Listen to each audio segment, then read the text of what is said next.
దసరా పండుగకు సొంత గ్రామాలకు వెళ్లే ప్రయాణికులకు ఆర్టీసీ అన్ని ఏర్పాట్లు పూర్తి చేసింది. రాష్ట్ర వ్యాప్తంగా 6000 ప్రత్యేక బస్సులు నడుపుతోంది.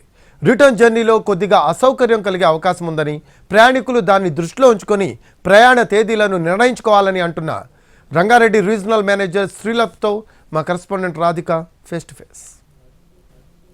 దసరా పండుగ నవరాత్రి ఉత్సవాలు ఇప్పటికే మొదలయ్యాయి. రాష్ట్ర వ్యాప్తంగా ఇటు రాకపోకలు కూడా విపరీతంగా సాగుతూ ఉన్నాయి. ఇక్కడ హైదరాబాద్ నుంచి ఇతర జిల్లాలకు వెళ్లాల్సిన వాళ్ళకి ప్రత్యేక బస్సులను కూడా ఆర్టీసీ ఏర్పాటు చేయడం జరిగింది. ఓవరాల్గా రంగారెడ్డికి సంబంధించి, హైదరాబాద్కి సంబంధించి ఇక్కడ నుంచి బస్సెస్ వేరే జిల్లాలకి ఏ విధంగా వెళ్తున్నాయి, ప్రత్యేక బస్సులు ఏ విధంగా ఏర్పాటు చేశారు, పూర్తి డీటెయిల్స్ తెలుసుకుందాం. మనతో పాటు మాట్లాడడానికి రంగారెడ్డి ఆర్ఎం శ్రీలత గారు ఉన్నారు. మ్యామ్, ప్రత్యేక బస్సులు దసరాకు సంబంధించి చాలామంది ఇక్కడ నుంచి జిల్లాలకు వెళ్తూ ఉంటారు, సొంత గ్రామాలకి. సో ఎట్లా ఏర్పాట్లు చేశారు అండ్ ప్రత్యేక బస్సులు ఎన్ని ఏర్పాటు చేశారు? పండగ సందర్భంగా ప్రతిరోజు తిరిగే బస్సుల కంటే అదనంగా ఒక 5500 నుంచి 6000 బస్సెస్ నడపాలని నిర్ణయించుకున్నాము. అది కూడా అంటే 1 అక్టోబర్ నుంచి మనము 11 అక్టోబర్ వరకు.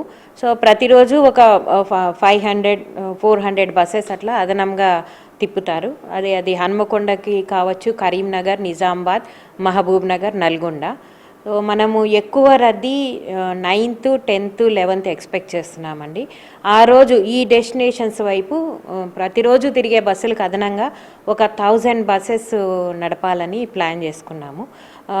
ఈ అదనపు బస్సులన్నీ ఎక్కువగా మనకి అవుట్స్కట్స్ నుంచి, అంటే లైక్ ఆరాంఘర్, మహబూబ్ నగర్కి వెళ్ళాల్సి అనుకున్న వాళ్ళు ఆరాంఘర్ నుంచి, నల్గొండ, ఖమ్మం వెళ్ళాలనుకునే వాళ్ళు ఎల్బీ నగర్ నుంచి, అట్లాగే హన్మకొండ వెళ్ళాలనుకునే వాళ్ళు ఉప్పల్ క్రాస్ రోడ్స్ నుంచి, ఇంకా కరీంనగర్, నిజామాబాద్ బస్సులు ఈ ఇమ్లీబన్ వరకు రావు, జేబీఎస్కే కర్టైల్ చేస్తామండి.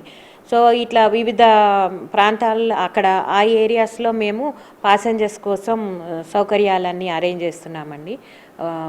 బస్ షెల్టర్స్ ఏర్పాటు చేస్తున్నాము, drinking water facilities, and then ఒక may I help you counters ఉంటాయి, and then public address system ఉంటుంది. 24 hours మా అధికారులు, ఇతర సిబ్బంది అక్కడ ప్రయాణికులకి అందుబాటులో ఉంటారండి. రైట్. పండగ సందర్భంగా ఎక్స్ట్రా ఫేర్స్ ఏమైనా వసూలు చేస్తున్నారా? మనకి లాస్ట్ ఇయర్ కూడా చూసాము, కొంత అధిక ఛార్జీలు వసూలు చేస్తున్నట్టుగా కూడా, అంటే ఆఫ్ ది రికార్డ్లో వసూలు చేస్తున్నారు అని చెప్పి కొన్ని ఆరోపణలు కూడా వచ్చాయి. ఈసారి ఎట్లా ఉండబోతున్నాయి ఫేర్స్?